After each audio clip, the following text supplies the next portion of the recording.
Hai, Assalamualaikum warahmatullahi wabarakatuh. Bertemu lagi kali ini dengan Satu Hari Satu Fakta Sains. Hari ini kita berbicara tentang mikroorganisma. Mikroorganisma ialah berasal daripada dua patah perkataan, iaitu mikro dan organisma. Mikro ialah seni ataupun halus, manakala organisma ialah hidupan ataupun benda hidup.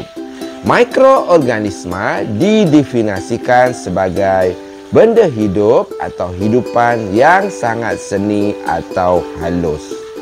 Mikroorganisma terdiri daripada 5, iaitu fungi, protozoa, alga, bakteria dan virus.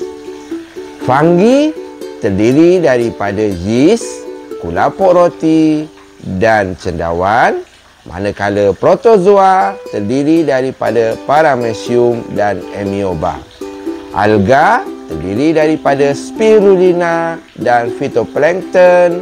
Bakteria contohnya ialah E. coli dan salmonella, manakala virus ialah HIV, COVID-19 dan influenza.